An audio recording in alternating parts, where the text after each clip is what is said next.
tous. Alors, pour ne pas prendre plus de retard, en fait, on va commencer tout de suite cette table ronde sur universalité et diversité. Et donc, je vais donner la parole à Amélie Lecomte, qui a 15 minutes. Bon. Oui, voilà, on débute, voilà. 15 minutes.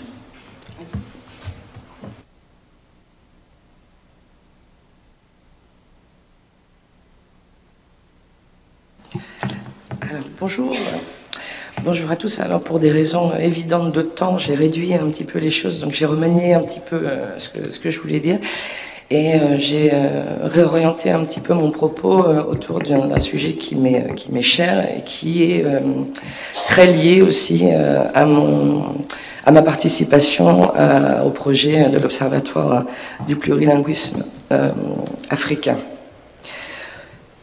Donc je vais parler de politique linguistique et notamment de politique linguistique scolaire. Penser sans expérience personnelle est impossible, je crois. Toute pensée est une pensée d'après, une pensée à la suite de la chose. Je vis dans le monde moderne et c'est là que je fais mes expériences, évidemment. Bien d'autres l'ont constaté avant moi. Je cite Hannah Arendt, 1964. Donc d'abord, dire d'où l'on parle. Je m'intéresse à la fabrique des politiques linguistiques éducatives et plus précisément scolaires, et particulièrement aux politiques d'éducation biplurilingue et interculturelle. Mes questionnements se sont inscrits dans la continuité d'un parcours à la fois personnel, professionnel, universitaire, qui m'a mené de la France métropolitaine au Mexique, en passant par le Brésil, la Guyane, la Malaisie, l'Indonésie, le Laos, l'Inde, bref, des pays extrêmement divers linguistiquement et culturellement. Parcours qui a évolué progressivement vers un regard et une démarche scientifique, un chemin de vie donc, où l'expérience concrète des politiques linguistiques éducatives s'est mêlée à la réflexion et surtout au besoin de comprendre. Réflexion à la fois de plus en plus large sur le phénomène des langues minorées et sur la gestion du multilinguisme, et réflexion de plus en plus pointue sur la gestion politique des langues de l'école et des langues de scolarisation. Ce parcours m'a amené à me poser la question simple en apparence, mais à la fois si complexe: quelle langue de scolarisation pour nos enfants? Comme beaucoup d'autres, je suis depuis longtemps convaincu qu'une des manières de gérer le multilinguisme de nos sociétés est de généraliser la scolarisation biplurilingue. Il ne s'agit pas, à travers la scolarisation biplurilingue, d'enfermer dans leur langue les enfants locuteurs de langues minorées, qu'elles soient indigènes ou de l'immigration d'ailleurs, mais au contraire de former des citoyens plurilingues capables d'évoluer dans des sociétés à la fois localisées, nationalisées, globalisées, tout en leur permettant de jouir des nombreux et indubitables bénéfices de leur langue première. Si je me suis tournée vers ces questions, c'est que j'ai été frappée par le constat saisissant des conséquences catastrophiques de la mauvaise gestion étatique des langues de scolarisation dans les sociétés multilingues dans lesquelles j'ai vécu. Frappée par les inégalités scolaires induites par cette mauvaise gestion du multilinguisme et qui se répercutaient dans tous les domaines de la vie sociale. Frappé par l'incapacité de certains responsables politiques de conjuguer école et plurilinguisme sans penser substitution. Donc concrètement, mon travail cherche à répondre à une simple question: pourquoi ça coince? Pourquoi ne parvenons-nous pas à résoudre les difficultés que pose la diversité linguistique à l'école? Pourquoi nous est-il si difficile de mettre en place des programmes de scolarisation qui correspondent aux configurations linguistiques locales? Pourquoi est-il si difficile de penser une configuration linguistique scolaire qui serait en adéquation avec un écoumène multilingue? À ce stade, plusieurs distinctions méritent d'être faites, ce qui permet en même temps de clarifier certaines notions. D'abord, une distinction fondamentale qui me semble a été sous-évaluée hier, entre la politique et la planification linguistique. Distinction fondamentale car elle permet de distinguer les orientations des modes d'agir. Avec Calvé, disons que la politique linguistique est la détermination des grands choix en matière de relations entre langue et société, et que la planification renvoie au processus de mise en œuvre de ces grands choix. Une autre distinction fondamentale peut être faite entre 4 types de planification linguistique, de mode d'agir, donc de processus. Les 3 synthétisés dans le modèle intégré de Nancy Hornberger en 2002, les traditionnelles planifications du statut, planification du corpus, et puis la planification de l'acquisition linguistique telle que modélisée par Robert Cooper en 1989 et qui renvoie directement aux questions de politique linguistique éducative qui concernent toutes les problématiques liées au curriculum, à la formation des enseignants notamment. auquel on ajoute un quatrième type de planification, la planification du prestige d'Hartmann ou encore de Baldauf, qui a trait à toutes les questions relatives aux représentations, aux imaginaires linguistiques. Mark Fitz lie inextricablement la politique et la planification linguistique. Je le cite, « La planification linguistique doit être liée à l'évaluation critique de la politique linguistique, la première fournissant des critères de rationalité et d'efficacité, la seconde confrontant les idées aux pratiques actuelles afin de promouvoir le développement de meilleurs modèles de planification. Un tel domaine serait mieux nommé politique et planification linguistique. » La recherche dans ce domaine recouvre donc à la fois l'analyse des cycles évolutifs de formation, de formulation, des processus de mise en œuvre et d'évaluation des politiques. La recherche sur les politiques linguistiques scolaires en tant que domaine d'application spécifique implique l'étude des mêmes cycles appliqués aux langues de l'école et notamment ceux visant les langues de scolarisation. Dès 1953, dans le rapport d'experts sur l'emploi des langues vernaculaires dans l'éducation, l'UNESCO, tout en soulignant les difficultés inhérentes à l'introduction de ces langues comme langues de scolarisation, insistait bien moins sur les obstacles proprement linguistiques ou didactiques d'une telle entreprise que sur les entraves d'ordre social, politique, économique et pragmatique. Après des décennies d'expérimentation dans de nombreux pays multilingues et d'accumulation des échecs ou des non-résultats, voire des politiques négatives, il semble incontournable de repenser la gestion des langues de scolarisation et à travers elle notre approche des politiques linguistiques scolaires. Pour ce faire, il est intéressant d'observer les évolutions de la réflexion sociolinguistique. Dans un ouvrage collectif de 2010, Tabouret-Keller transcrit les réponses que lui avait faites Ophélia Garcia, alors secrétaire de rédaction de The International Journal of Sociology of Language, dirigée à l'époque par Fishman, à la question suivante. La question était « Quels sont les changements constatés au cours des 10-15 dernières années dans la formulation des sujets et des contenus des textes soumis au journal ?»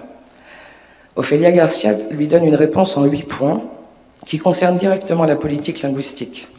Parmi eux, j'en cite quelques-uns, on est passé des attitudes envers les langues aux idéologies linguistiques, on critique la notion de diglossie comme trop dogmatique et comme devant être assouplie dans son application.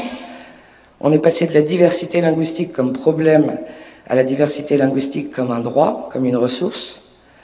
On met davantage l'accent sur les études de discours et sur la réalité comme construit discursif que sur la langue.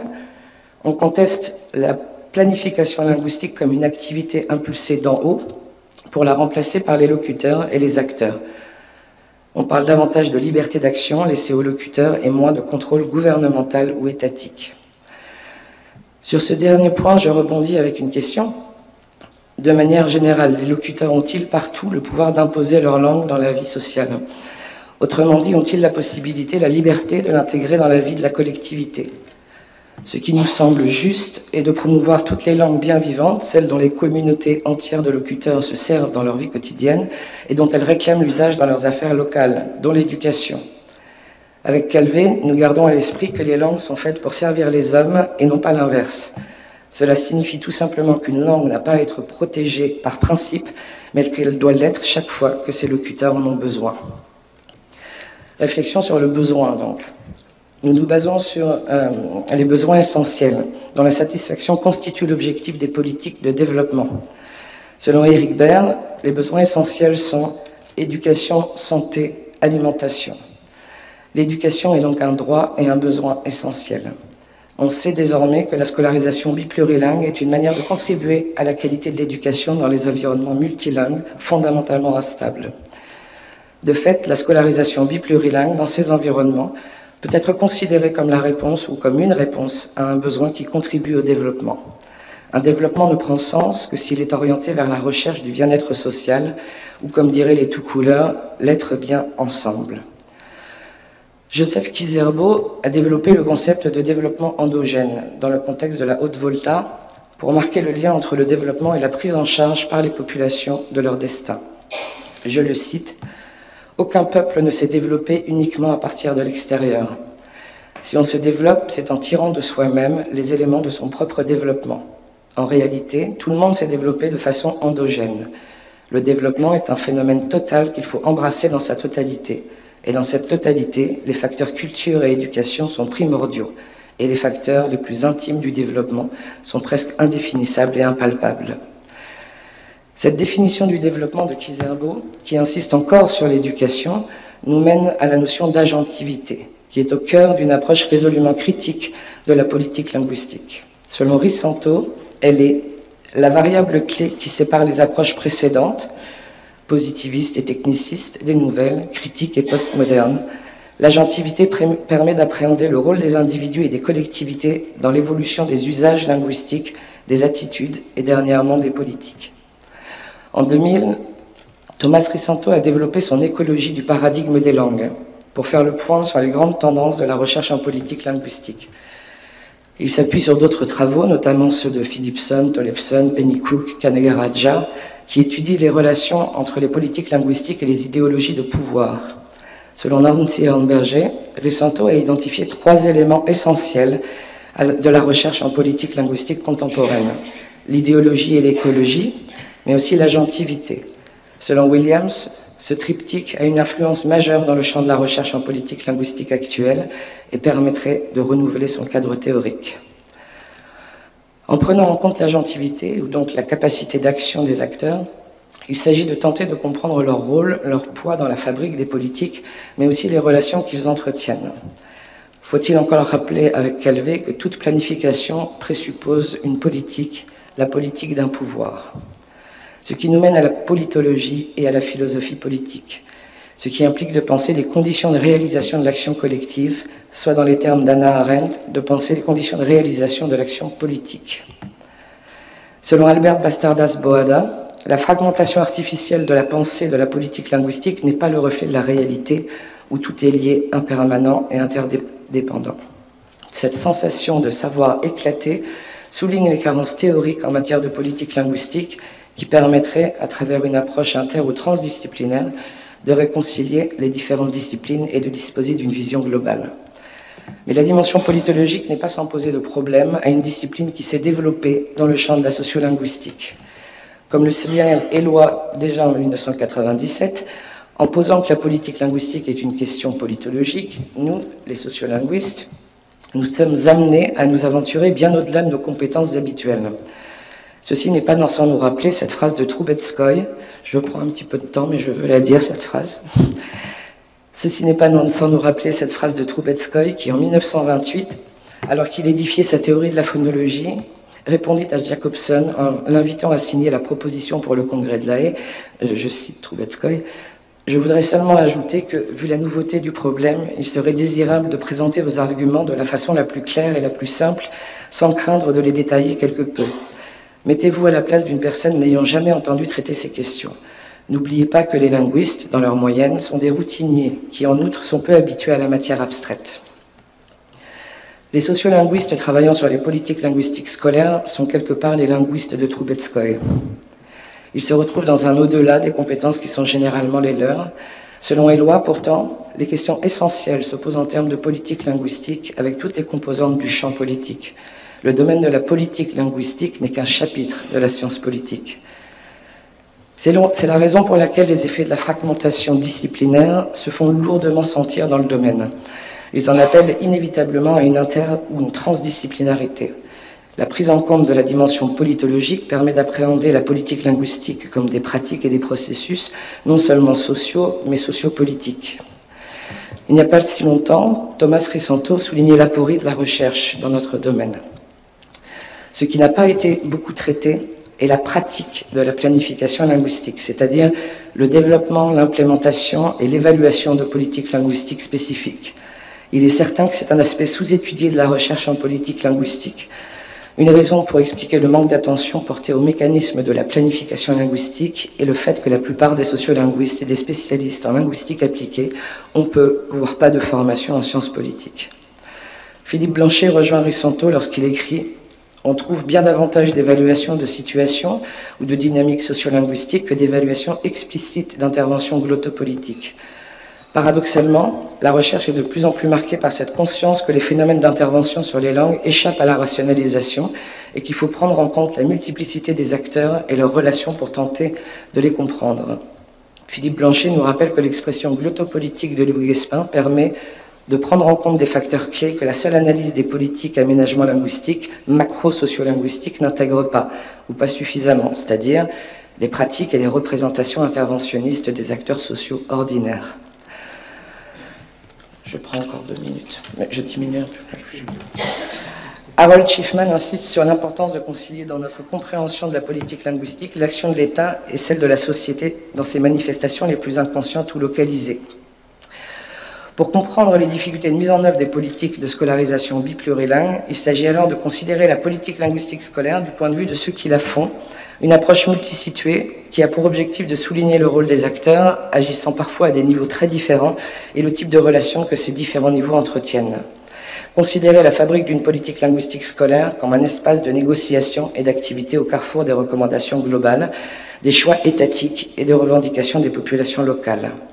Les acteurs sont nombreux, peuvent être des enseignants, des chercheurs, des membres d'associations civiles, des exécutifs ou des fonctionnaires de l'État, des acteurs de la coopération, des membres d'ONG, des salariés de maisons d'édition, d'entreprises, de traduction, de centres culturels, d'instituts de langue, des familles, etc. L'objectif est d'identifier les dynamiques réticulaires qui fabriquent les politiques dans le but de mesurer la participation des différents acteurs dans la conception de ces politiques et dans leur mise en œuvre. Je vais conclure sur cette phrase. Partant de ce qui précède, je tente de développer mes recherches autour de 2 éléments clés. Tout d'abord, la dimension sociopolitique de la fabrique d'une politique linguistique scolaire. Il s'agit notamment de se pencher sur les tensions sociales et politiques inhérentes au processus complexe qui caractérise toute négociation politique dans des pays dits démocratiques. Et ensuite, la pléthore d'acteurs qui participent d'une manière ou d'une autre à l'élaboration d'une politique linguistique scolaire et à sa mise en œuvre.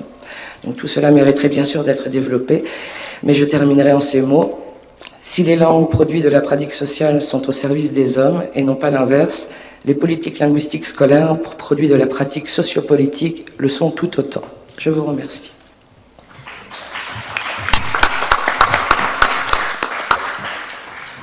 Merci. Alors on va passer à Jean-Marie Roussignol, qui nous vient de Montpellier, qui va nous parler de plurilinguisme et monolinguisme.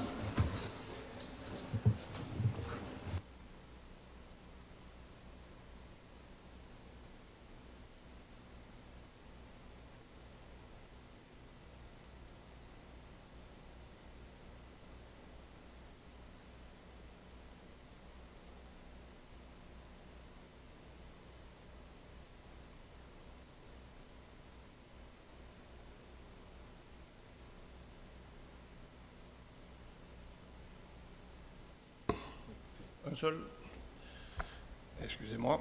Donc, vous voyez sur le titre de ma présentation que je lui ai donné un titre hautement philosophique, sinon même stratosphérique.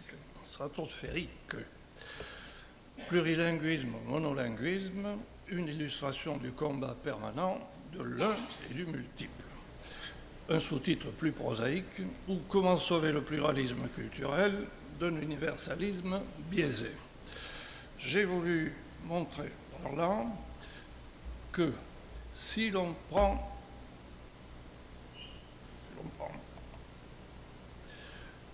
remonte très haut jusqu'au Big Bang initial et au-delà du mur de Planck, on ne sait pas trop ce qu'il y a. Mais si on part de ce point de vue-là, on voit que depuis le Big Bang, à partir d'un point de départ unique, l'univers en expansion a explosé en une multitude de galaxies, une multitude de systèmes solaires, une multitude de planètes et d'étoiles. Si l'on revient plus modestement sur la nôtre planète, la planète Terre, on voit que, à partir du moment où la vie a commencé à exister, elle s'est partagée à la fois dans les airs, dans les eaux, sur Terre, en une multitude d'espèces végétales, une multitude d'espèces de poissons, une multitude d'espèces d'animaux terrestres, y compris notre espèce à nous. Et on peut se poser la question, pourquoi pas une seule espèce de végétaux? Pourquoi pas une seule espèce de poissons? Pourquoi pas nous avons une seule espèce humaine? Et pourquoi cette espèce s'est partagée en une multitude d'ethnies Et donc on voit que spontanément, à partir du point de départ unique, s'est fait un partage dans la multiplicité. Si je continue.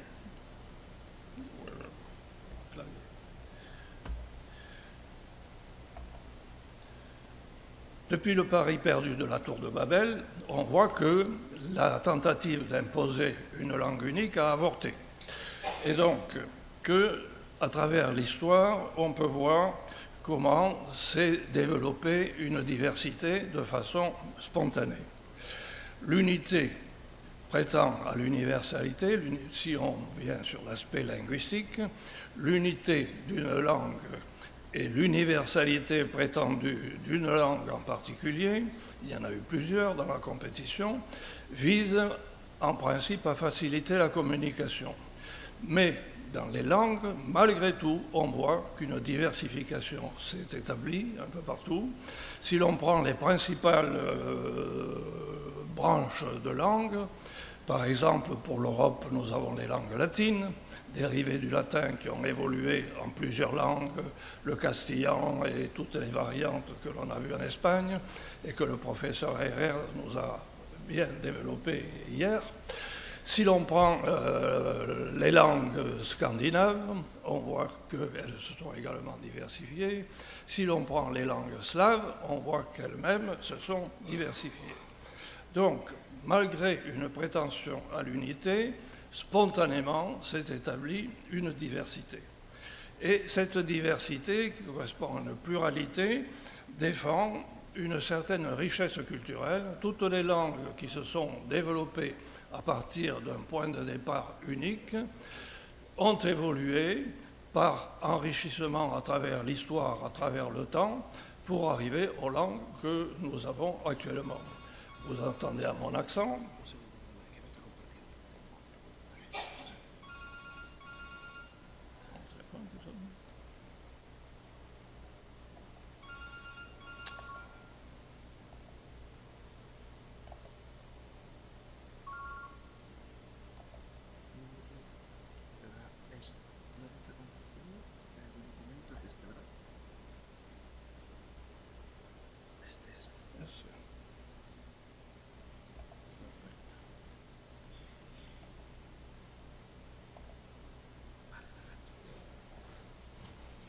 C'est le problème.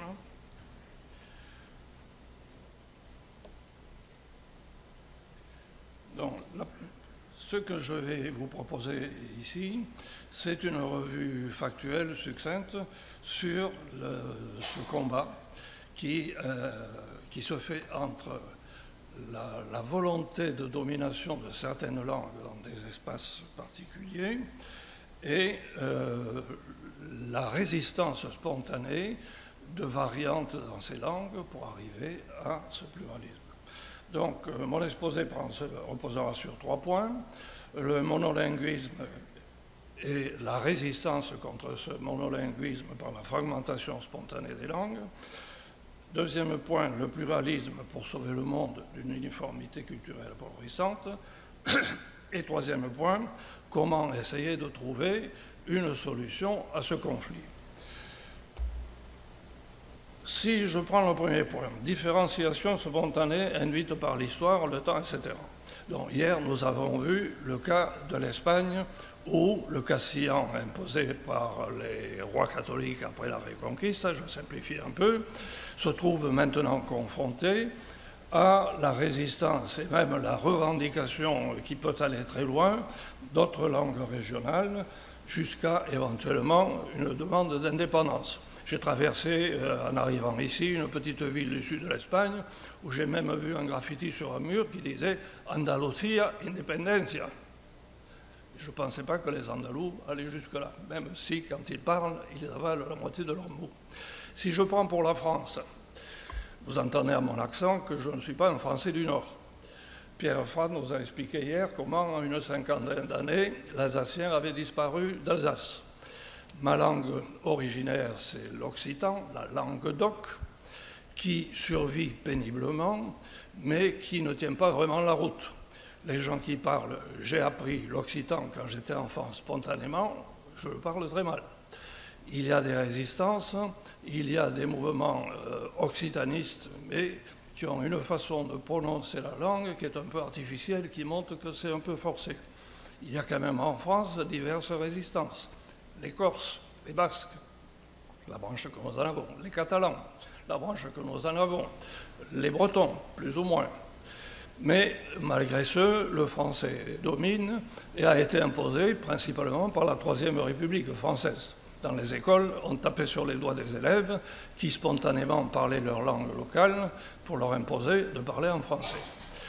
On peut faire la même comparaison avec d'autres pays. Par exemple, dans les pays d'Europe de l'Est qui sont de langue slave, on voit qu'il y a des variantes dans les langues slaves également. Du temps de la Yougoslavie, dans toute la Yougoslavie, on parlait le serbo-croate. Quand la Yougoslavie a explosé, les Croates ont voulu prétendre avoir une langue différente, même les Monténégrins prétendent avoir une langue différente. Or, les nuances de différence qu'ils ont sont celles qu'il y a dans ma langue d'oc entre l'occitan de ma ville de Béziers dans le sud, méditerranéen, et celui que l'on parle à Toulouse, par exemple. Ce sont des petites nuances sur quelques mots, mais ça reste la même langue. Les Bulgares, qui n'ont pas fait partie de la Yougoslavie, se comprennent parfaitement avec les Serbes, parlant bulgare, et les autres en serbe, parce que ce qui les distingue, ce sont des nuances, mais la dominante fait que l'intercompréhension est possible. Lors des 5e assises, on a eu une présentation intéressante pour montrer l'intercommunication entre les langues qui sont de même source.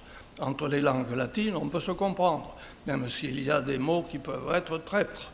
Par exemple, una poltrona en italien, ça ne correspond pas à un poltron en français. Mais dans l'ensemble, on peut communiquer. Donc voilà un peu, il y a...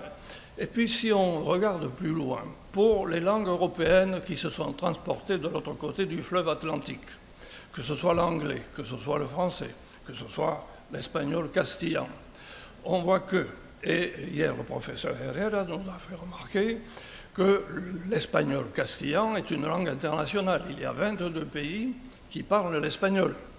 Mais entre l'espagnol qu'on parle à Madrid, celui qu'on parle en Andalousie, celui qu'on parle au Mexique ou à Cuba ou au Pérou ou en Argentine, il y a quand même des variantes parce qu'en se transportant de l'autre côté de l'Atlantique, des mots nouveaux se sont incorporés, dérivés des langues autochtones par exemple, et puis une évolution distincte de la langue parce que, encore une fois, l'évolution d'une langue est liée à l'histoire et à une évolution culturelle. Si on regarde le français en Amérique du Nord, pour ce qu'il en reste, principalement le Québec. Le Québec parle français avec son accent particulier qui date du temps du régime français, avant la conquête par les Anglais, et il a évolué séparément. Il y a une base française, mais il y a des mots dérivés de l'anglais, il y a des mots pris dans les langues autochtones. Par exemple, je me rappelle avoir visité à Péribonka, autour du lac Saint-Jean, la maison de Louis Aymon, l'auteur du roman Maria Chapdelaine.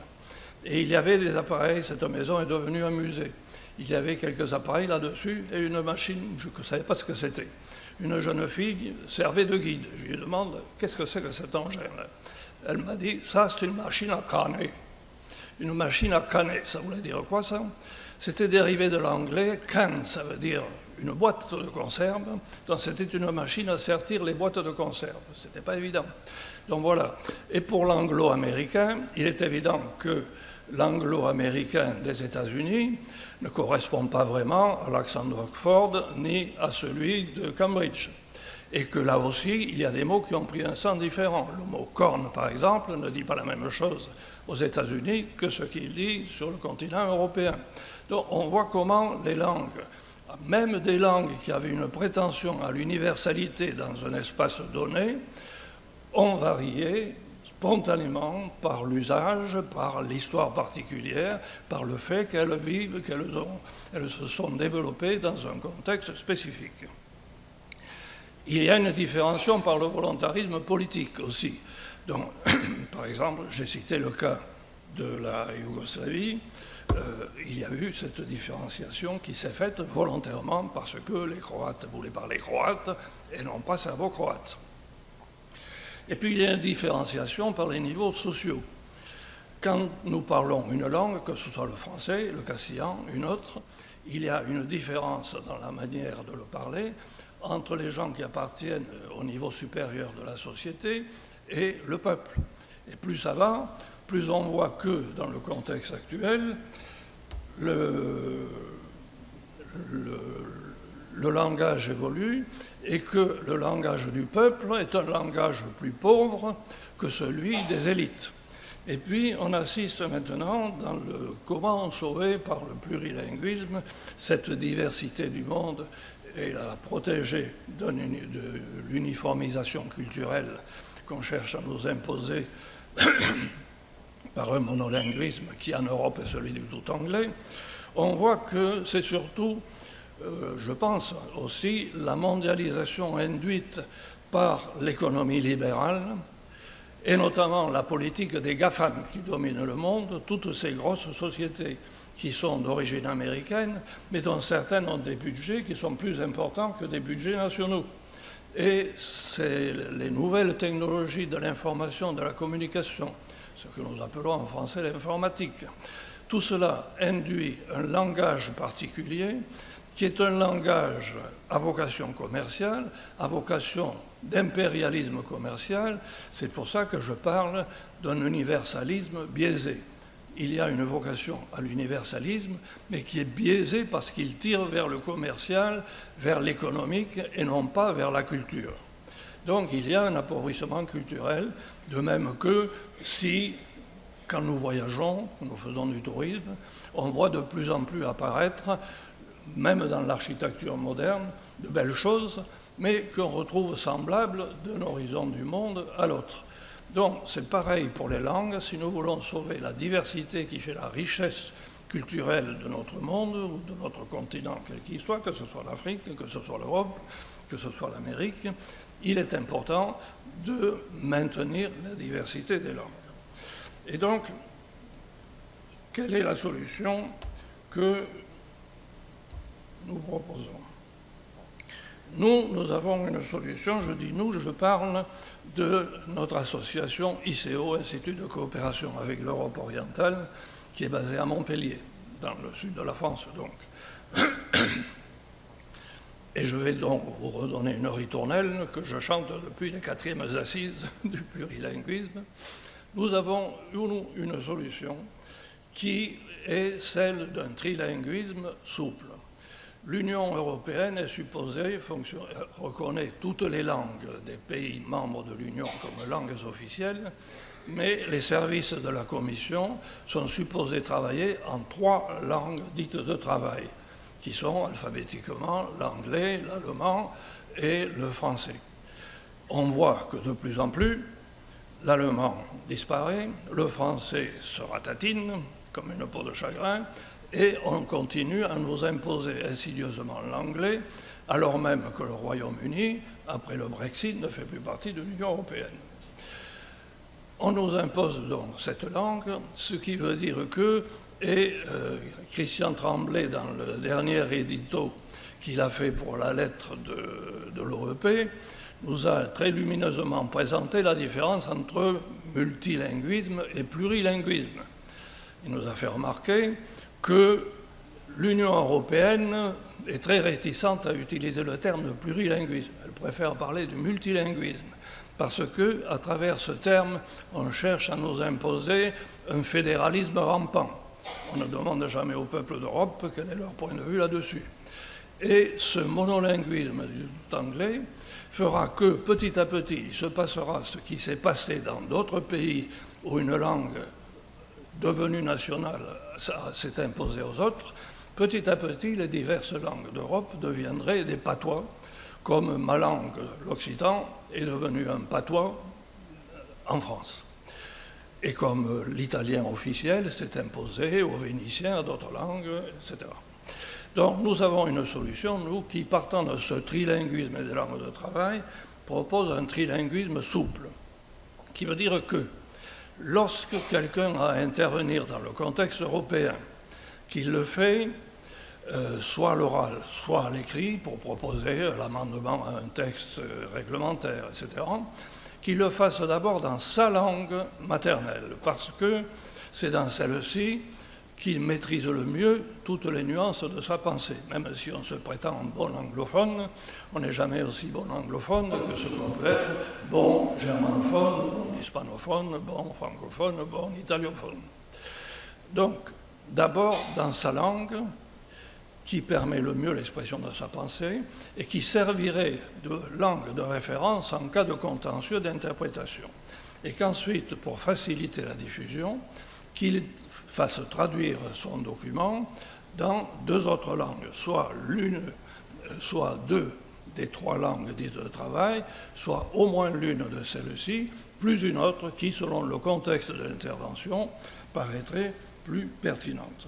Ainsi, selon la volonté de l'intervenant, toutes les langues d'Europe peuvent être mises en valeur et sauvées de la déréliction, au lieu qu'une seule langue nous soit imposée, qui se traduirait par un appauvrissement de la culture générale de l'Europe. Donc voilà la proposition que nous avons faite.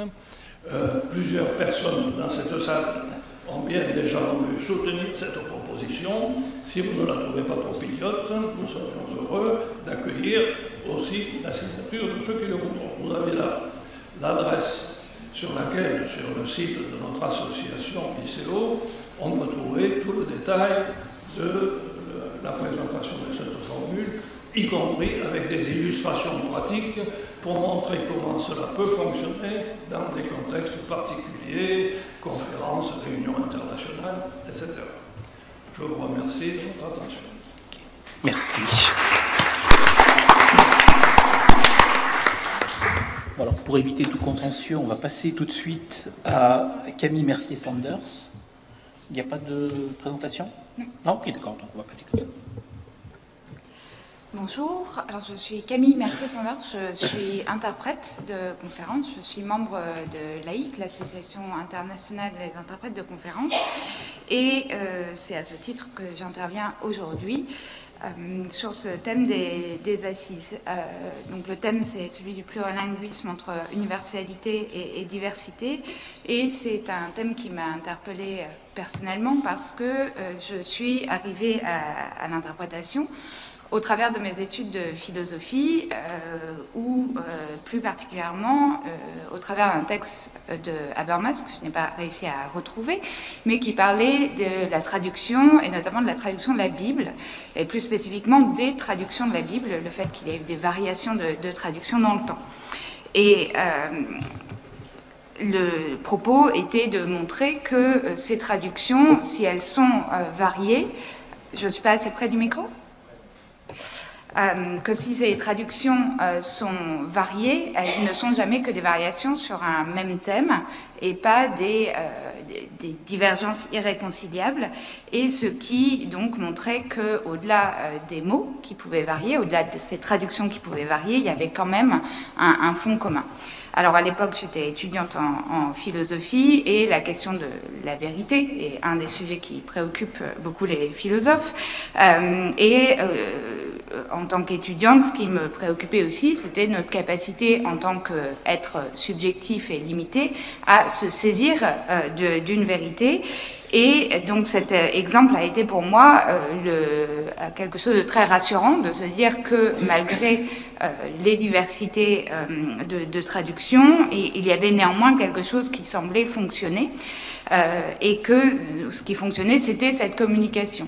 Le fait que malgré les malentendus qu'on peut connaître dans la vie quotidienne, malgré les exemples de conflits, de guerres, on les voit aujourd'hui en Europe,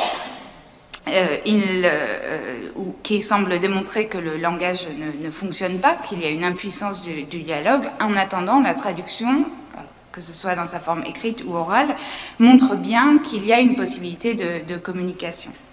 Et donc c'est la raison pour laquelle je me suis lancée dans des études d'interprétation de conférences, l'objectif étant d'être un agent facilitateur dans un dialogue qui serait constructif plutôt que d'être une des parties à la discussion.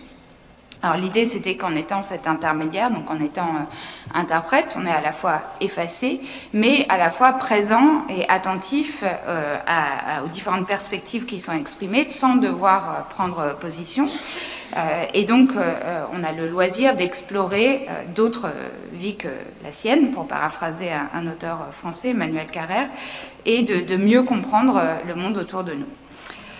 Donc c'est en tant qu'interprète aujourd'hui que je m'exprime, en tant que membre de l'association des interprètes de conférences, qui rassemble des interprètes à la fois pour défendre nos conditions de travail, et donc on en vient à ce que vous disiez sur l'importance du multilinguisme dans des institutions telles que l'Union européenne, mais aussi qui a pour objectif de contribuer au dialogue international, donc au travers de l'interprétation. Je parle aussi en tant que personne qui a grandi d'abord au Royaume-Uni et ensuite en France, de 2 parents de nationalités différentes et de 2 langues différentes qui, bien qu'étant des langues qu'on dirait majoritaires aujourd'hui, sont néanmoins 2 langues différentes. Et donc l'enjeu de la langue et de la culture dans notre identité et dans notre expérience de la diversité au quotidien et la question de trouver quelque chose d'universel sont des sujets qui m'ont interpellée dès mon enfance. Donc, comme je vous le disais, j'ai d'abord été élevée au Royaume-Uni, sans raison particulière de penser que je viendrais vivre en France à un moment ou à un autre. Donc, je parlais anglais, je comprenais le français que ma mère me parlait, mais je pense que les enfants n'aiment pas être différents des autres, et donc c'était certainement pas une langue que je cultivais, ni une culture qui m'intéressait particulièrement. Et suite à une série d'événements, on est venu s'installer en France et il m'a bien fallu changer de langue, de culture, voire d'identité. En effet, j'étais enfant, je n'avais pas envie d'être différente des autres et donc je n'avais pas envie d'être l'anglaise de service et donc j'ai tout fait pour me fondre dans le modèle français. Mais évidemment, il y a certaines choses qui ne trompent pas. J'ai un nom double, je m'excusais tout le temps, une habitude très anglaise. Et inversement, quand je retournais au Royaume-Uni et que je retournais à l'école parce que les vacances ne coïncidaient pas, je me rendais bien compte que je ne me comportais plus de la même façon, que j'étais beaucoup moins civique qu'auparavant. Et que plus tard, je m'habillerais de façon différente, toujours avec un foulard qui est apparemment un signe très français. Donc ça n'est que une fois que j'ai entamé mes études d'interprétation à l'ESIT à Paris que j'ai commencé à me réconcilier avec ce qu'on m'avait présenté ou ce que je ressentais comme étant une dualité, un duel entre ces 2 identités, entre ces 2 langues. Et donc en effet, à l'ESIT, je rencontre des gens qui viennent d'horizons autrement plus complexes et diverses que la mienne, ou pas d'ailleurs, des gens qui sont des gens qui ont été élevés dans un univers monolingue, mais pour qui la diversité était, au-delà du slogan, quelque chose de réellement intéressant et de stimulant et pas une menace à l'entente. C'est aussi un environnement dans lequel je me suis rendu compte que cette diversité n'était pas antithétique de l'universalité, au contraire, c'était cette diversité qui était l'expérience universelle. Et aussi un univers où l'universalité était rendue possible grâce au plurilinguisme et au travers du plurilinguisme. Donc je me suis rendu compte à cette occasion que je m'étais sans doute trompée sur l'universalité qu'on a tendance à rendre synonyme d'unicité et de la diversité comme une somme d'identités qui ne serait pas capable de rentrer en dialogue. Et je pense que cette dichotomie, c'est le thème de cette table ronde était le fait que c'était une problématique très actuelle. Je pense que cette dichotomie, notamment en France, est d'un pays centralisateur avec le concept de l'universalisme républicain. C'est une dichotomie sur laquelle on met beaucoup l'accent, en oubliant que le plurilinguisme est plutôt la norme que l'exception. Plus de la moitié de la population mondiale parlerait 2 langues ou plus.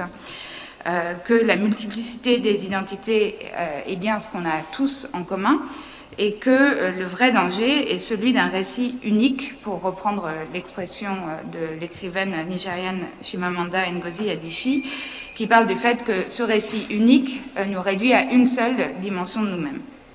On oublie aussi que l'universalité est supposée englober. Le universel, selon Larousse, c'est le caractère de ce qui embrasse tous les êtres et toutes les choses. Et donc, l'universalité est supposée embrasser la diversité plutôt qu'à la faire disparaître. Alors, qu'en est-il de l'interprétation dans tout cela? Donc, je vous parlais de l'exemple d'Habermas avec les différentes traductions de la Bible, et qui met le doigt sur l'erreur que l'on fait en opposant la diversité à l'universalité. Alors, l'interprète, dans l'exercice concret de son métier, va chercher à saisir le sens qui est énoncé par une personne singulière et, en passant par sa propre singularité, le transmettre à d'autres personnes singulières, elles aussi. Et en faisant cet exercice, démontre par l'action qu'il est possible de communiquer, qu'il est possible de mettre quelque chose en commun ou d'avoir quelque chose en commun. Et en passant d'une langue à l'autre, et ça a été dit par notre collègue traductrice littéraire hier, Anna Maria Lupan, on met en évidence un phénomène dont on fait l'usage au quotidien, même dans une seule langue. C'est un mécanisme qui existe dans toute communication, c'est-à-dire de faire cette traduction, de passer de mots à un sens, de passer de quelque chose de singulier à quelque chose de commun. Et le plurilinguisme nous aide sans doute à prendre ce recul, à sortir d'une vision totalement monolingue, monolithique, qui nous donne l'illusion de l'objectivité. Et pour toujours citer Chimamanda Ngozi Adichie, en parlant du récit unique, elle parle du fait que ce récit crée des stéréotypes. Et le problème des stéréotypes, c'est pas qu'ils sont faux, mais qu'ils sont incomplets et qu'ils font d'un récit unique le seul récit. Et ce récit, comme on l'a vu, est aussi un récit sur les autres. C'est certaines personnes qui racontent l'histoire d'autres personnes, et à ce titre, c'est une prise de pouvoir, une domination, comme on l'a vu avec la domination d'une langue sur d'autres. L'universalité, souvent, a été instrumentalisée à cette fin pour écraser les différences et les singularités. Et bien souvent, cette universalité est aussi un leurre, comme vous l'avez dit, cette universalité est utilisée à des fins différentes. L'universalité est rarement aussi universelle qu'on la voudrait. Voilà, l'universalisme républicain reste un universalisme qui s'est appliqué à une certaine partie de la population pendant longtemps et continue parfois de l'être. Donc l'interprétation permet aux singularités, aux personnes qui s'expriment, d'être entendues, de les faire dialoguer, ne serait-ce au moins qu'avec l'interprète lui-même ou elle-même. Le fait qu'un discours soit interprété veut dire que la personne qui l'a prononcé, à minima, est rentrée en dialogue avec l'interprète. Que la personne à qui ce discours est destiné ait envie d'entendre le propos ou non. Donc concrètement, l'interprète va rentrer en dialogue avec ce qui est dit par l'orateur ou l'oratrice. Et lors de ma formation, une des consignes qu'on nous avait données, c'était qu'il fallait toujours anticiper ce qui allait être dit. Même si, quitte à être surpris par ce qui finalement était dit par la personne et qu'on allait traduire. Et il faut évidemment que l'interprète entende ce qui a été dit pour pouvoir le traduire, mais son écoute est une écoute active et une écoute informée, où on projette ses connaissances du contexte, de nos connaissances sur la personne qui prend la parole, et ces projections sont au fur et à mesure réajustées au discours qui est réellement prononcé. L'interprétation dans ce sens a une portée tout particulièrement humaniste et politique, notamment à un moment où il y a, notamment en France mais ailleurs dans le monde, un débat identitaire. L'interprétation permet donc à ce que les personnes qui s'expriment soient entendus et puissent exprimer leur singularité. Alors, on a beaucoup entendu parler de la polémique autour de la traduction du poème d'Amanda Gorman à l'occasion de l'investiture de Joe Biden l'année passée. La question était de savoir qui était la bonne personne pour traduire, qui serait la meilleure personne pour traduire ce poème. Alors, cette polémique sociopolitique, à mon sens, ne va pas contre l'idée de l'universalité subjective de l'interprétation et de la traduction. Bien au contraire, elle souligne que la traduction est un exercice qui engage la subjectivité des traducteurs ou des interprètes, et que, à ce titre, plus la communauté des interprètes et des traducteurs sera diverse, plus riche sera le dialogue plurilingue. Et donc, en insistant sur l'importance d'une communauté d'identité entre l'auteur et la personne qui la traduit, c'est une forme de réparation historique qui est demandée. Mais la question de savoir qui est le bon interprète ou le bon traducteur est plutôt celui de savoir qui... Enfin, la réponse à savoir qui est le bon interprète, le bon traducteur, serait celle de la personne qui a conscience de ses limites subjectives, qui a conscience de ne pas être universel, de ne pas être objectif, et qui est prêt à rentrer en dialogue avec la personne traduite, en refusant de céder à l'illusion de l'osmose et à l'idée que l'on effacerait à la fois la singularité de la personne qui parle ou qui écrit et de celle qui traduit dans une traduction qui serait totalement identique. Donc, au vu du contexte actuel, on ne peut qu'espérer que cette forme de traduction, d'interprétation et l'exercice que ça demande soit quelque chose qui soit plus largement partagé.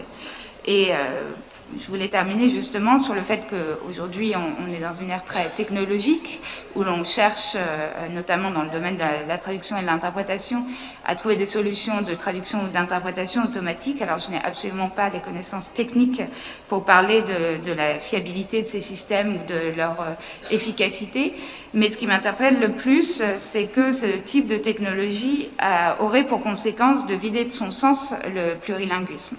À quoi bon apprendre d'autres langues, à faire cet effort, si des technologies nous permettent de communiquer sans devoir faire cet exercice de se confronter à une autre langue et à une autre culture. Et ce qui, comme on a pu le voir dans les présentations précédentes, serait une source d'appauvrissement.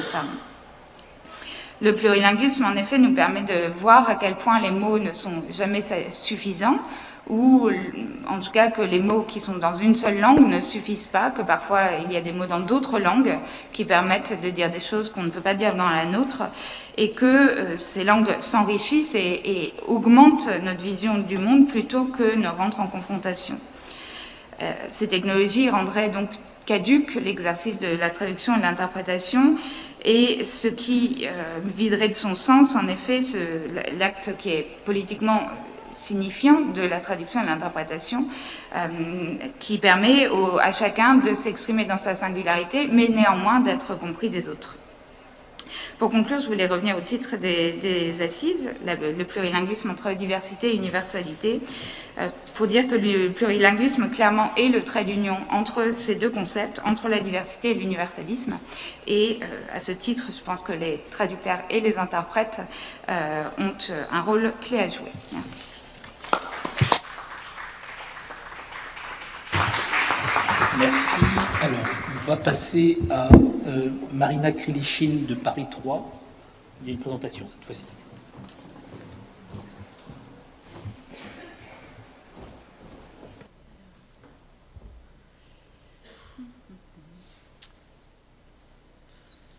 Il y a quelque chose...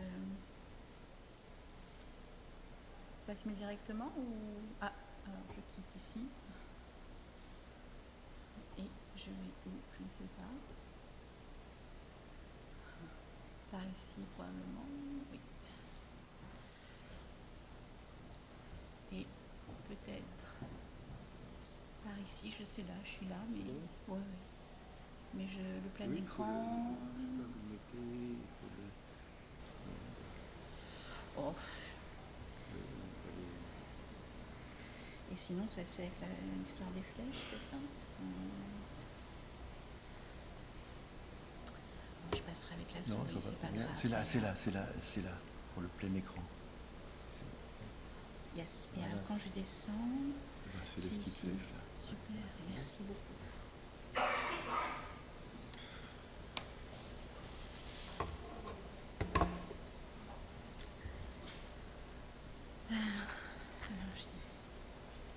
Donc, cette contribution voudrait montrer comment l'étude d'idées sur le langage confère une épaisseur, pas toujours soupçonnée à l'expérience ordinaire et quotidienne de la parole.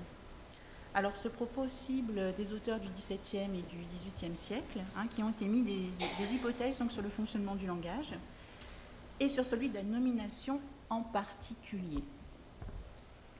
Ce sera l'objet de notre premier point. Et puis nous pensons également que ces travaux constituent ou portent en tout cas les jalons de la formalisation progressive du concept de signe linguistique. Ce sera le point 2. Et dans un troisième temps, j'exposerai un petit peu la façon dont les étudiants dialoguent avec la signification flottante des mots en mobilisant un corpus de devoirs sur table. Alors, mon propos prend appui sur un cours qui s'appelle « Théorie du langage » et qui est donné sous forme de lecture-conversation. Il est proposé dans le cadre de la mineure FLE de la Sorbonne Nouvelle et les étudiants qui sont inscrits à ce cours présentent des profils académiques extrêmement divers, aussi sur le plan professionnel et générationnel. Et ils n'ont pas tous, loin s'en faut, un bagage en linguistique et ne sont pas tous francophones. Alors, l'objectif pédagogique donc, du cours porte sur une conscientisation de notre statut de locuteur et cherche à transformer en questionnement le caractère évident de notre capacité de langage. Ce travail s'effectue guidé par des textes et des auteurs d'une époque éloignée de la nôtre, mais qui abordent le plus souvent dans une langue accessible, le langage en tant qu'objet conceptuel et théorique. Alors cette accessibilité au concept par un langage non technique peut avoir son revers, comme de la polysémie, je pense notamment à certains termes comme pensée, idée, mots qui reviennent très régulièrement. Mais cette polysémie constitue autant d'occasions de reformuler le propos, de le traduire et de progressivement, nous l'espérons, de s'approprier l'abstraction derrière l'expérience quotidienne de la parole.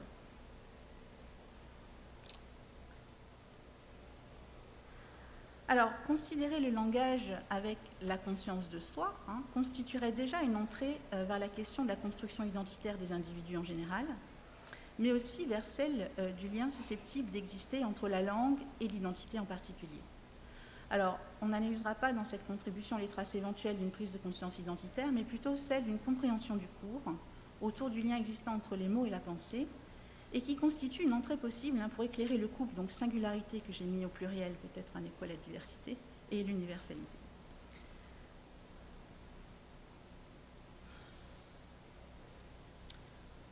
Donc, les idées sur le langage au cours des XVIIe et XVIIIe siècles... En fait, tout le monde n'entend pas, là. Autour de deux positionnements théoriques différents. Un premier, qualifié d'empiriste, considère que toute connaissance humaine serait dérivée des sensations, tandis que le second, dit rationaliste, verrait dans la raison l'origine de la vérité et de toute connaissance. Le langage... Les deux, on n'entend vraiment pas? Alors, le langage se présente ainsi pour Descartes comme une sorte de codage des pensées et des émotions. On a un nombre fini de signes, avec en filigrane le principe d'une langue universelle formalisée sur le principe de la modélisation mathématique. Alors, la mobilisation des mathématiques comme langage s'explique de par les qualités qui font d'elle une langue parfaite, entre guillemets, c'est-à-dire un ensemble de signes dont la forme n'évolue pas au fil de l'usage et dont le signifié est unique. Il s'agit d'une langue sans polysémie, ni homonymie, et de ce point de vue, elle est la langue parfaite, c'est-à-dire Ce n'est pas une langue qui serait une, mais c'est une langue qui serait monosémique. Et donc, dans le cadre de ce dualisme philosophique, nous avons abordé la question de la nomination. Alors, c'est trop tôt. Hobbes dira que le langage enregistre les pensées au moyen de ce qu'il appelle un name et mettra en évidence la difficulté de les verbaliser quand les mots employés ont une signification mal déterminée. Alors, les dénominations ne recouvrent jamais en elles-mêmes l'étendue de ce que nous voulons leur faire dire. C'est un peu l'idée principale de toute cette thématique. Alors, l'expression signification flottante est tirée d'un extrait de Hobbes, de son ouvrage Léviathan. Je vais la lire, elle n'apparaît pas là. Mais...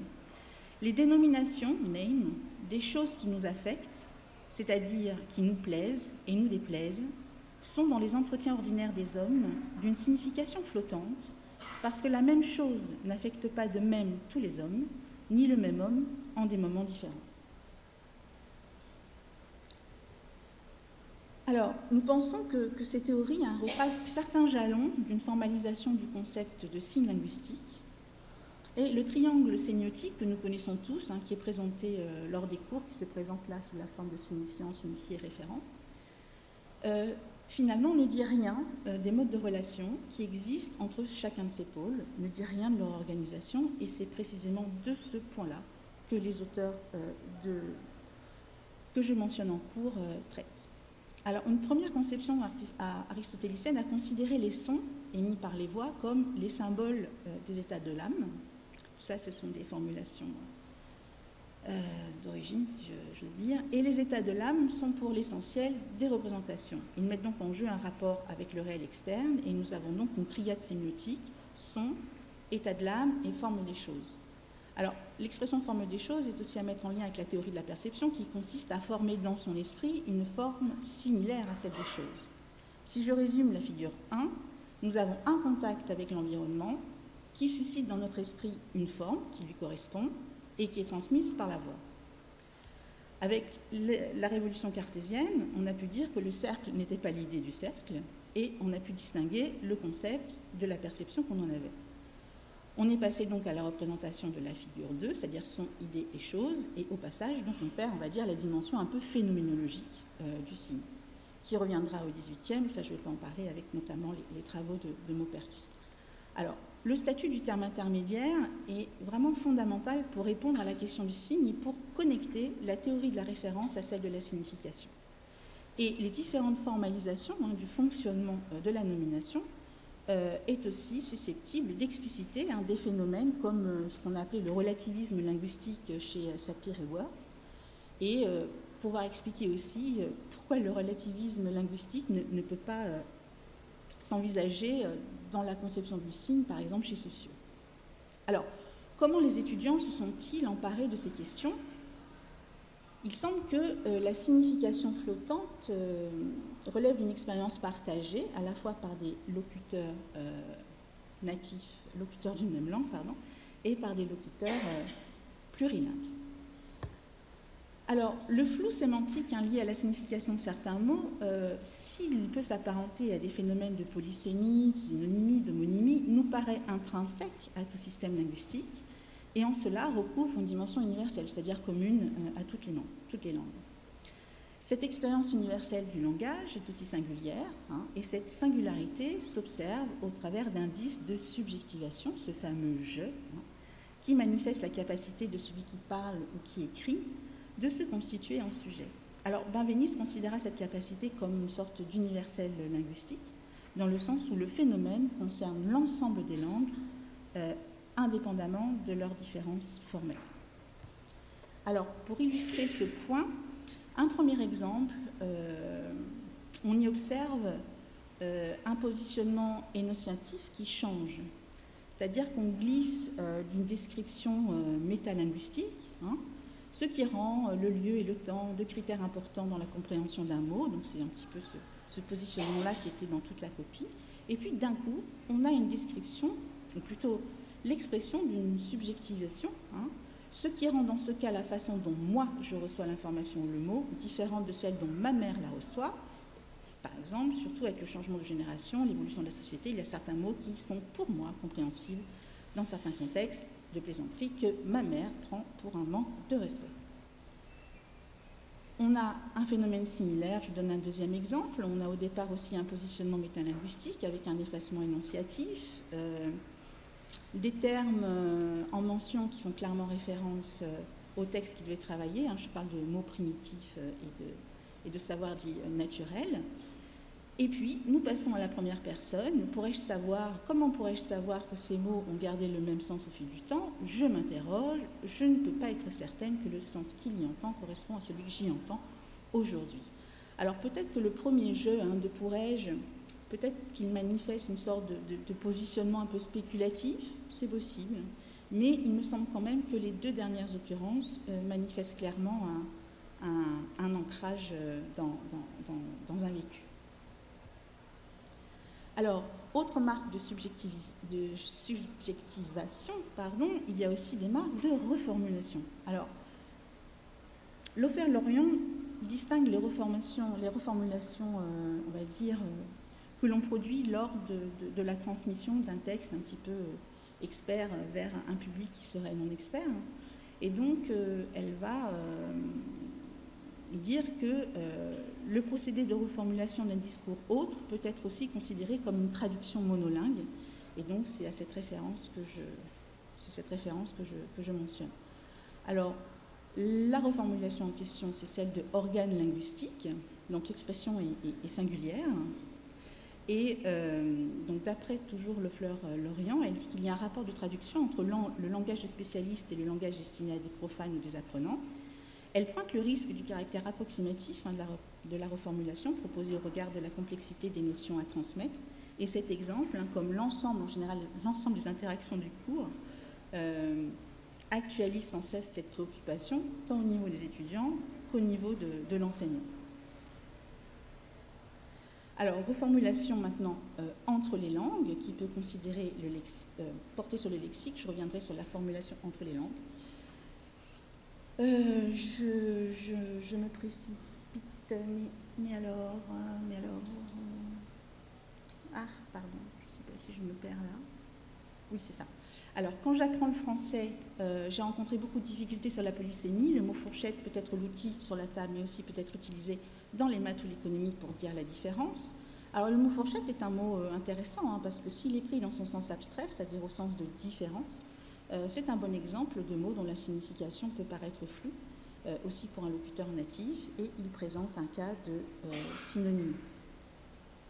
Si je prends un autre exemple, par exemple, en français, on utilise dans le langage familier le mot « seum » pour exprimer une situation de mécontentement. Ce qu'il faut savoir, c'est que le mot « seum » vient de l'arabe littéraire, signifie le poison, le venin, et qui termine, une personne bilingue attribue une signification différente au mot « seum » en fonction de la société dans laquelle il se trouve. Et donc ce terme de seum, également, hautement affectif, hautement subjectif, comporte un important flou terminologique.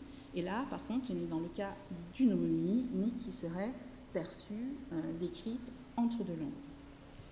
La même chose pour la diapo suivante, je vais passer très vite, c'est les maquerelle et maquerelle. Donc, aux Antilles, maquerelle, c'est une personne curieuse. En France, maquerelle, c'est une personne qui s'occupe de prostituées. Et puis, cette traduction, cette reformulation, peut aussi concerner la morphosyntaxe ou la syntaxe, donc je vais très vite. Les premières lignes concernent plutôt la morphosyntaxe. Le grand frère, c'est Abi, le petit frère, c'est Cardi, ça se prononce Kardish, la grande sœur, c'est Abla, la petite sœur, c'est Eris Kardis. Bon, bref, la raison de cette différence, c'est que chez les Turcs, ça représente une forme de respect aux personnes plus âgées que nous, et c'est pour ça qu'ils ont créé une distinction nominative en fonction des âges. Et puis, au niveau syntaxique, on peut dire s'asseoir au soleil. Cependant, si on veut traduire cette phrase dans une autre langue, mot par mot, le résultat ne sera pas le même. Si on traduit en arabe, cette phrase signifiera s'asseoir dans le soleil. Pour avoir la même idée en français, il faudra dire s'asseoir sous le soleil ou sous les rayons du soleil. Alors, les exemples mobilisés montrent une dimension partagée, je termine, s'agissant du caractère flottant de la signification, qui peut recouvrir plusieurs phénomènes linguistiques, comme la polysémie. Dans une perspective bilingue, ces phénomènes s'apparentent souvent à des cas d'homonymie, s'agissant du lexique, ou de synonymie, s'agissant de la syntaxe. Comment dire une même idée dans deux langues différentes. Donc on s'aperçoit d'une position d'où émergerait un point de vue, non pas sur une, mais sur deux altérités. Et c'est sur une dernière citation, celle-là, que je voudrais terminer. Donc il s'agit d'un ouvrage de Heinz Weissmann qui a écrit un livre qui s'appelle « Penser entre les langues » et qui en fait raconte un petit peu sa pratique d'écriture, lui qui maîtrise très bien le français et l'allemand, et comment il tire un peu parti des deux syntaxes et crée presque une troisième. Voilà. Donc je ne dirais pas que c'est une pratique d'écriture là pour les exemples que j'ai cités, mais il me semble quand même qu'il marque une certaine posture un petit peu extérieure. Et donc je vais juste lire la citation. C'est une position assez séduisante, être entre deux langues, hein, car on a l'impression d'être comme doublement confirmé. Si l'on est dans un horizon culturel ou linguistique sur lequel on prend appui, la relation qu'on entretient avec les autres mondes, dont on perçoit parfois l'intérêt, la richesse, l'attrait, est évidemment d'une nature très différente.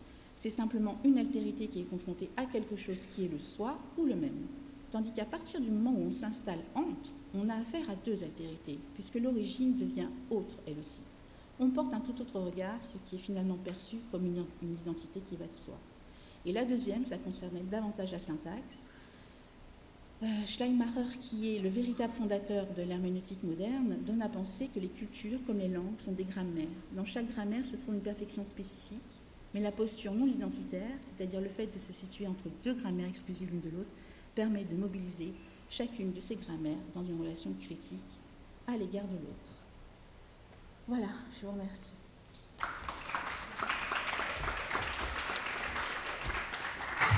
Ok, merci. Alors, on va terminer la table ronde avec Matthias Springer, qui nous vient de Munich, et qui va nous parler de Vico.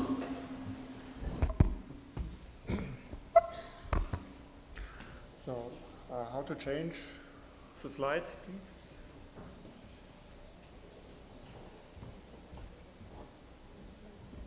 Where can I find my? I think it should be there. Bring it.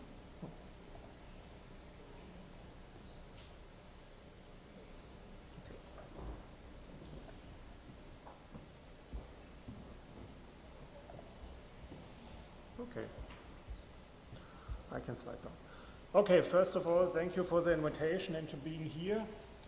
The title of my talk is The Discourse of Plurilingualism in Giambattista Vico's Sematology, and this was the title, closer to the, okay, sorry. And this was the title of my proposal far away in springtime when I offer it here to the committee. Today I will think it's more an epistemology what I can find in Giambattista Vico's philosophy and not a sematology. Sematology is a word, it's a terminus of Jürgen Trabant, not from me, but I take it because this was the clue to my ideas on it.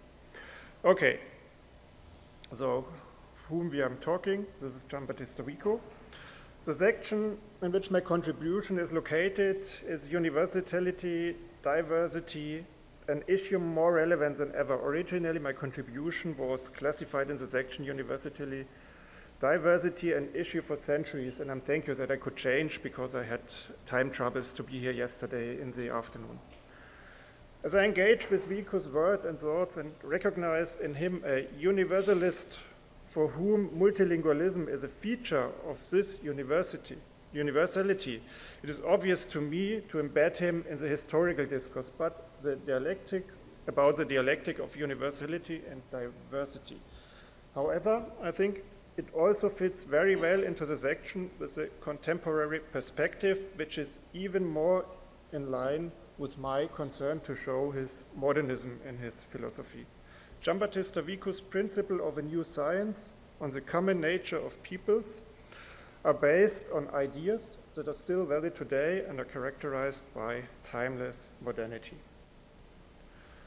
These concern an attitude to cultural diversity that can be traced back to common universal foundations of culture, his understanding of the important role of language in culture, its semantic function, and thus the close link between language and thought, as well as the symbolization and narrative structure in our myths and narratives in which we make sense of the cultural world.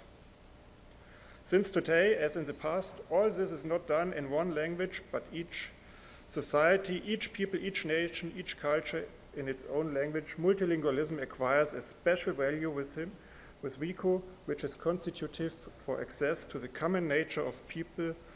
For example, the culture of humanity, what means the culture of humanity itself. In this reading, I see in his ideas a conception of multilingualism that has not yet been addressed with such clarity and can be classified as relevant in the present time.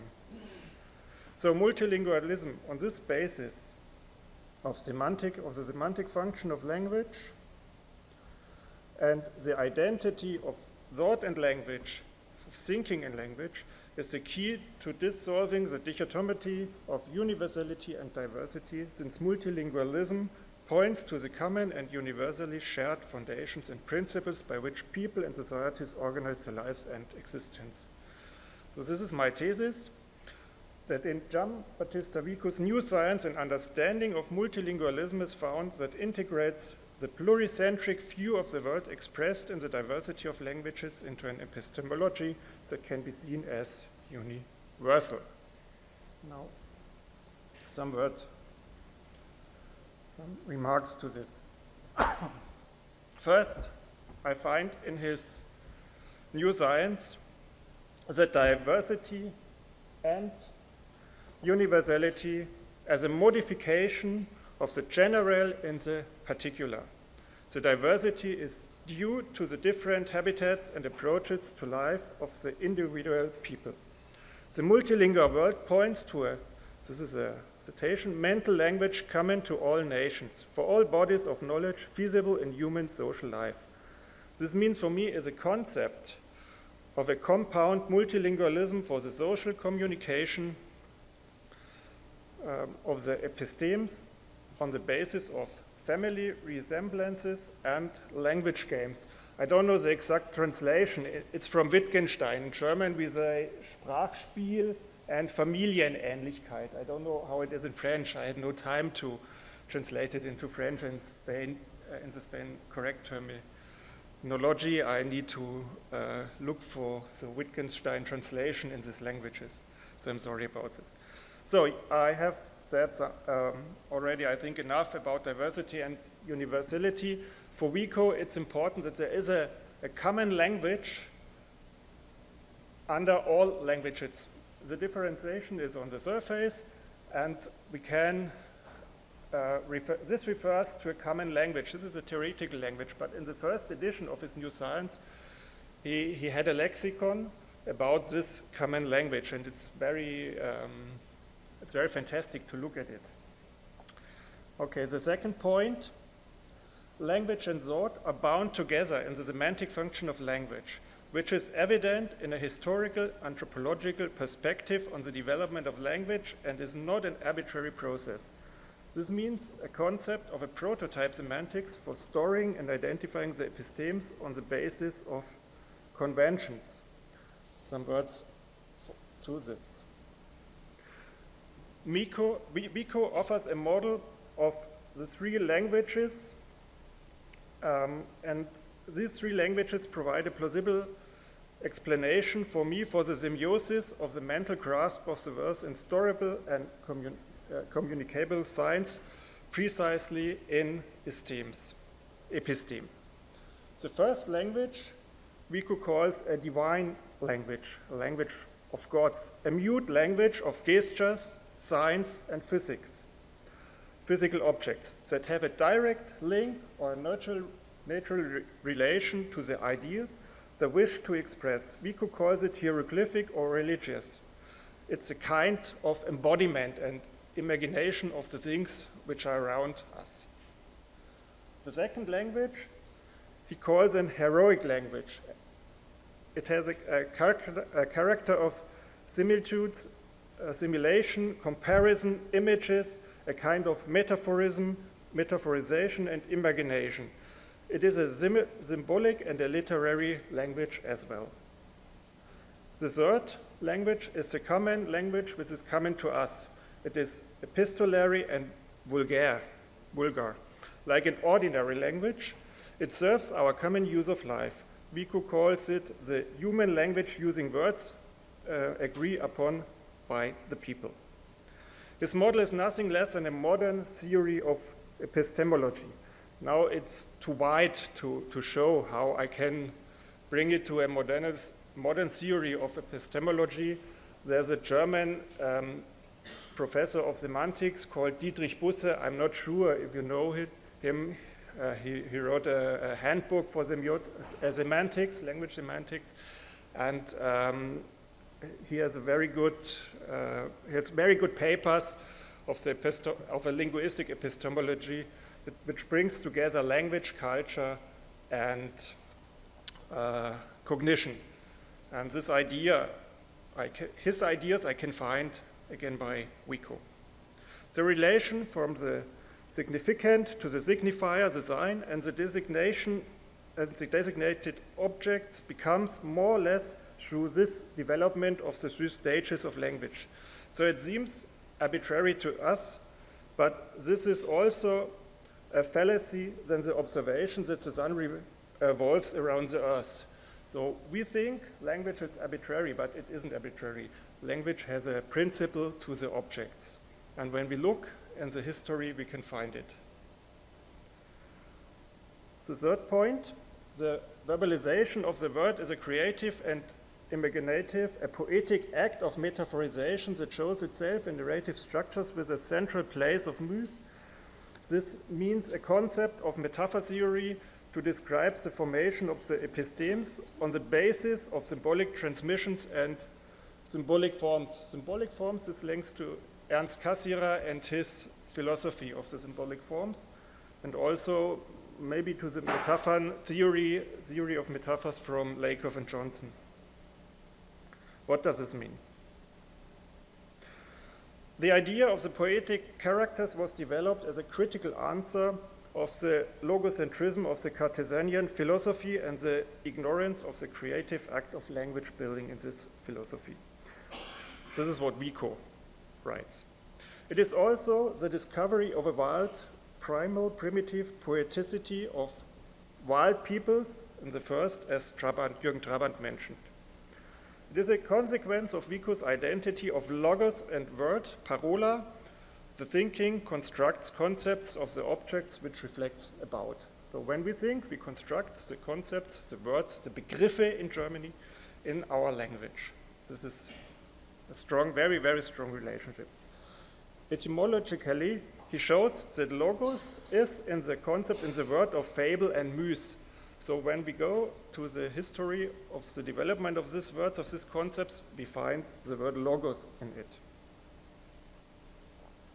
Logos is the original word in the words fable, in the concepts of fable and muse, the poetic language in which the first human spoke and thought. So the first human spoke in a poetic language, and this is the language of logos, he said. So when we tell our philosophy, we tell stories. It's a kind of poetic.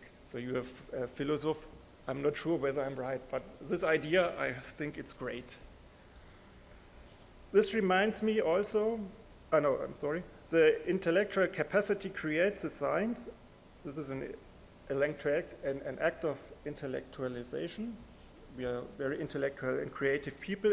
This creates the science, and the poetic power of fantasy does not, however, produce general concepts, but concrete particular motives, models, allegories, symbols, all what we bring in our language.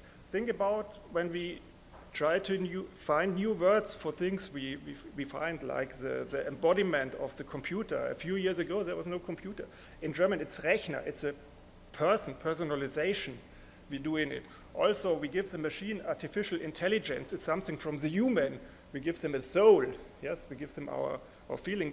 Think of the person of data in Star Trek. Yeah, it's a very high intelligent human being, but what is missing? The soul is missing. He can't laugh, he can't feel anything.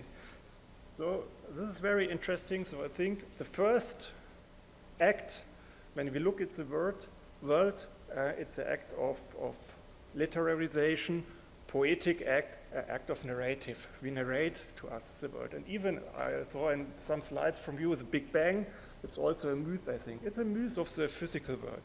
but it's more literary when we think of the myth of the Genesis or other nations which their own myths.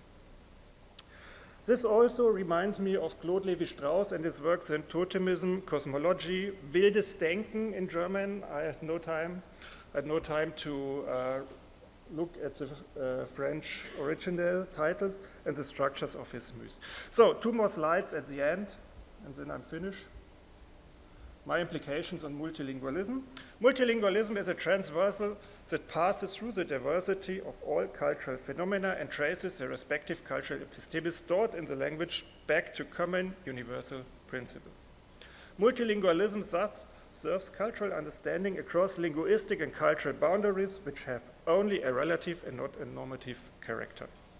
The cultural phenomena of a society are its cultural resources for coping with life, but they do not belong to anyone, but are part of universal human culture since they can be traced back in their emergence to common principles of coping with life and organizing political, social coexistence. And as I'm in a French context here, connections to François Jullien and Philippe Monk. Is it correct, Christine? Philippe Monk? Monk. I'm sorry? Monk. Bavarian.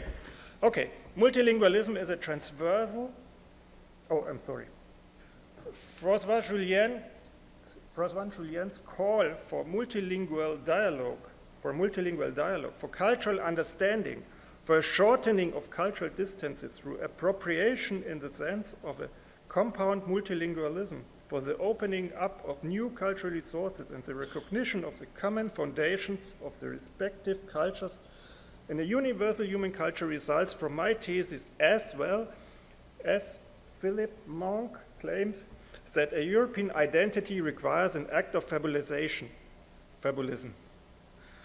I hope it's a correct translation into English. Since the mental development of appropriation of the word takes place narratively in the act of telling both in the fantastic and fictional myths and in a historical memory, multilingual storytelling opens up access to the respective cultural narratives as specific bodies of knowledge which, like the myths and their heroes, refer to common basic structures and basic principles in their materials and motives. It is not for nothing that the concept of fable, of Sujet, of material, in German Stoff, and narrative, of motives is contained in the term fabulation. Both lead back to my thesis that multilingualism opens up a pluricentric view of cultural epistemes, an idea that informs Giambattista Vico's new science. So I will end with an appeal. Read Vico and you will be surprised. Thank you for your attention. And if I had translator, thank you for my translators. Okay. Dankeschön. Okay.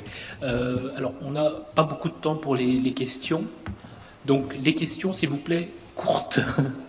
Alors, je ne sais pas où il y a un micro, par contre.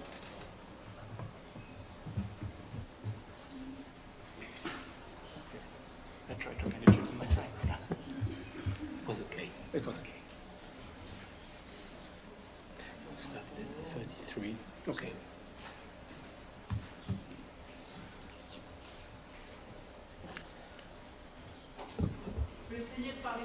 C'est juste que vous ne serez pas traduit. C'est juste le problème par rapport aux interprètes. Vous pouvez commencer et puis on reprend. Il arrive, je crois. Pardon. Je me permets de commencer. Donc, bonjour, alors moi je suis Liliane Dumont-Garnier, je suis chercheur en didactique des mathématiques. Et ma question s'adresse plus particulièrement à Amélie Lecomte. Vous avez parlé de politique plurilingue avec la dimension éducative qui est essentielle. Vous n'êtes pas la seule, on a entendu dans plusieurs des communications cette importance de la dimension éducative. Et ma question c'est comment vous prenez en compte, quand vous réfléchissez à ces politiques éducatives, les travaux de recherche en didactique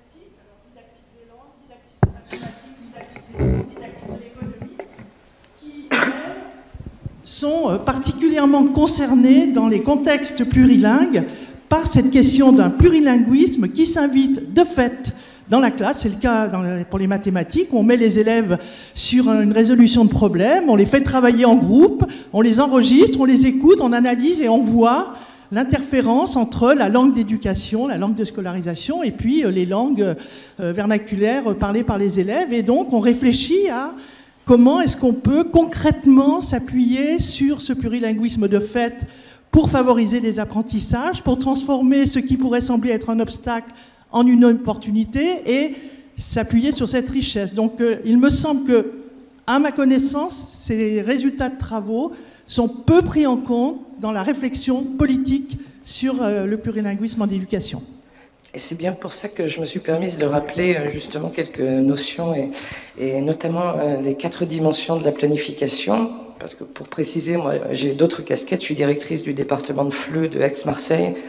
Donc forcément la didactique, bon, on travaille dessus et moi on a aussi monté un centre de formation à AMU, Aix-Marseille Université, où justement on intervient avec les professeurs de DNL, des disciplines non linguistiques, mathématiques, etc.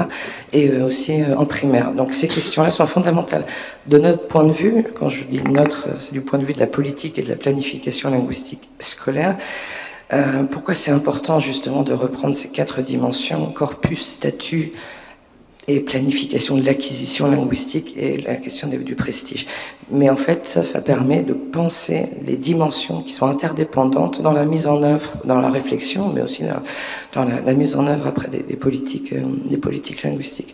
Votre question, elle relève typiquement de la planification de l'acquisition linguistique, curriculum, méthodologie, pédagogie, et puis tout ce qui relève des ouvrages, de la conception des matériels, et bien sûr tout ce qui relève de la formation des enseignants. Donc forcément, tout ça c'est réfléchi avec des didacticiens. Et c'est pour ça que le travail interdisciplinaire est fondamental quand on s'intéresse aux politiques linguistiques et à la planification, avec des didacticiens pour réfléchir justement. Alors dans le cas que vous donnez, c'est prendre comme ressources les langues premières des élèves, etc., pour les enseignants de disciplines non linguistiques, mais pas seulement, pour les enseignants de langue tout autant. Donc voilà, l'idée c'est de travailler aussi en interdisciplinarité avec des gens qui sont des didacticiens, qui parfois ont la double casquette, avec une approche sociolinguistique des problématiques de plurilinguisme et de multilinguisme scolaire. Donc bien sûr, ce sont des questions fondamentales, mais c'est pour ça que j'ai insisté aujourd'hui. J'ai fait le choix de ne pas rentrer dans d'autres considérations, sinon l'importance d'une approche politologique, ça, comme j'expliquais, mais aussi une approche interdisciplinaire, et c'est le problème de la compartimentation. On a un vrai problème avec ça, et un problème qui va probablement trouver des voies de résolution dans l'avenir, mais pas pour l'instant, c'est un peu compliqué. Oui, bonjour, merci à tous les 5 pour vos brillantes communications. Moi, je m'appelle Elhaj Kamara, je travaille un peu sur les enjeux de l'universalisme par rapport à la diversité. C'est surtout, je pense, l'intervention de Camille Mercier, c'est vous, c'est ça? Donc, ce qui m'a interpellé, le fait de se sentir, par exemple, anglaise en France ou française en Angleterre, en tout cas sur le plan identitaire, je pense que ça, c'est très perturbant. Et ce que cela montre, il montre les limites de l'universalisme, ou du moins, en même temps qu'elle expose ces enjeux profonds. C'est-à-dire, quels sont les enjeux profonds de l'universalisme culturel? Moi, je pense que les enjeux profonds de l'universalisme, c'est plutôt de l'universalisme culturel, c'est l'uniformisation culturelle. L'universalisme renvoie à l'uniformisme culturel. Or, comme le dit le professeur Russignol, c'est ça, nos pensées s'expriment le mieux dans nos langues. Ma remarque est la suivante. Moi, je vois là dans l'universalisme, sans être complotiste, bien sûr, une volonté de domination silencieuse, pour reprendre les termes de Patrick Chamazo, et en tout cas un impérialisme insidieux de ceux qui s'accrochent à leur acquis et ils ne veulent pas un changement dans l'ordre mondial. Voilà. C'est juste une remarque, pas une question. Merci. Oui, c'est bon. Oui, allez-y. Vous voulez répondre? C'est bon? Je peux y aller? Oui, bonjour, Babacar Faye. Alors, ma question s'adresse à Jean-Marie et spécifiquement à Amélie.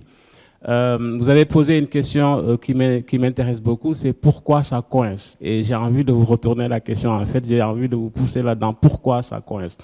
Moi, je dirais que parfois, ce n'est pas la politique linguistique, mais la politique tout court, parce que parfois, on a le plan sans l'arrière-plan. Et je voudrais poser une question, en fait, par rapport à l'arrière-plan, ce qui se passe, en fait, parce que parfois, le problème, c'est pas le travail scientifique, n'est-ce pas? Dans les cas qui nous concernent, par exemple, le travail scientifique est fait, et pourtant, ça coince derrière, n'est-ce pas, par rapport à l'application. J'en viens à la question, par rapport aux politiques linguistiques que vous évaluez, est-ce que vous avez clairement identifié des idéologies politiques qui sont derrière-plan et qui feraient que ça coince? Est-ce que vous avez clairement identifié des idéologies politiques qui sont derrière et qui feraient que ça coince en fait par rapport à l'application des politiques linguistiques? On va essayer de répondre très rapidement, mais première chose, la dimension politologique de l'analyse ou de la recherche en politique linguistique, c'est ce que j'ai essayé de souligner, justement, c'est fondamental. Mais pour penser politologie, il faut savoir de quoi on parle quand on parle de politologie. Et c'est ce que j'ai essayé de dire quand je soulignais le fait que dans une perspective sociolinguistique, on n'est pas à la base, en tout cas, armé pour comprendre les mécanismes qui sont politologiques, qui relèvent de la philosophie ou de la théorie politique.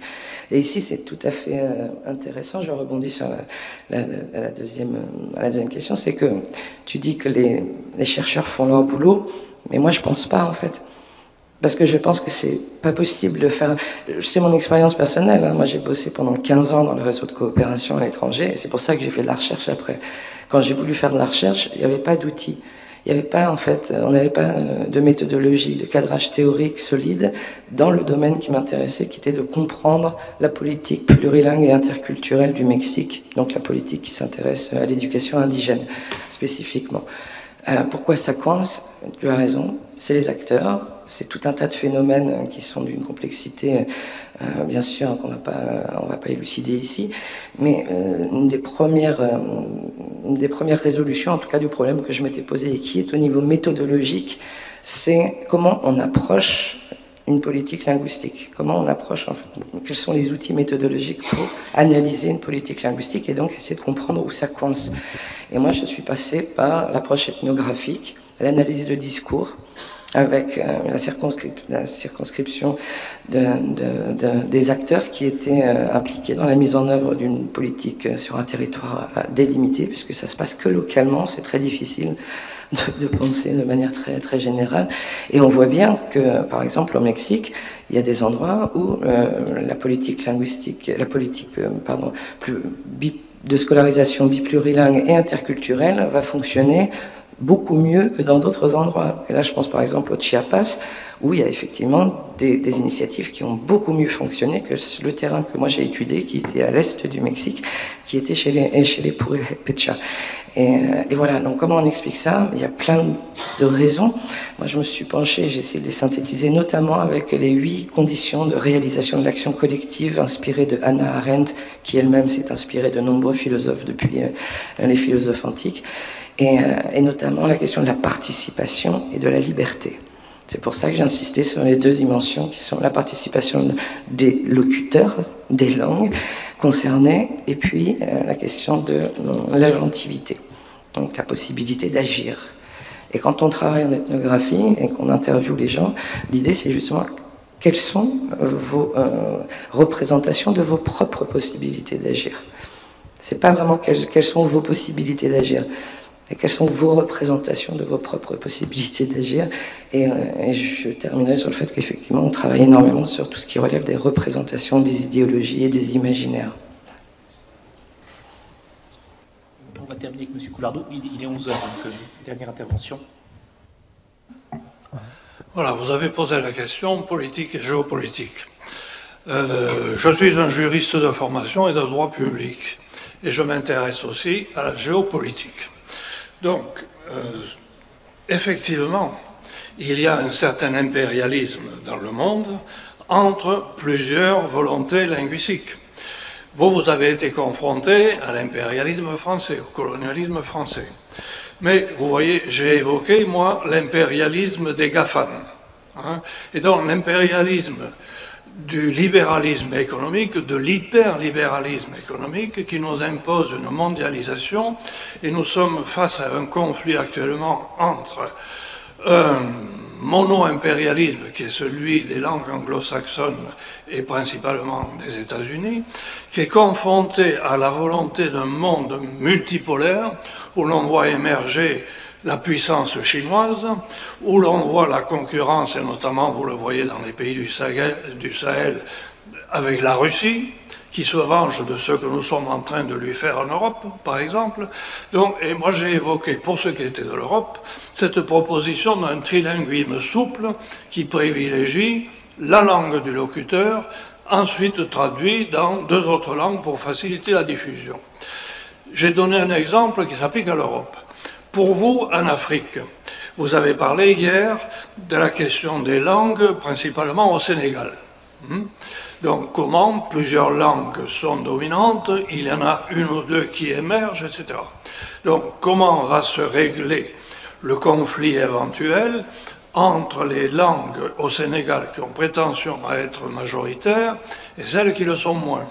Mais si vous prenez les ensembles politico-économique de l'Afrique occidentale ou de l'Afrique centrale, par exemple. Et si vous voulez remplacer les langues d'importation, que ce soit le français, que ce soit l'anglais, que ce soit le portugais, par exemple, aussi, par une langue africaine, se posera à vous le même problème.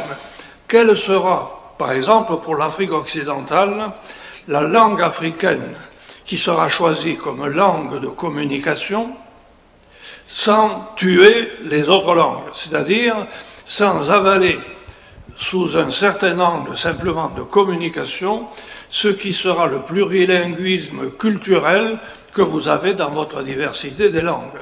Est-ce que ça sera la Hausa? Est-ce que ça sera le Dioula? Pour l'Afrique occidentale, à vous de choisir.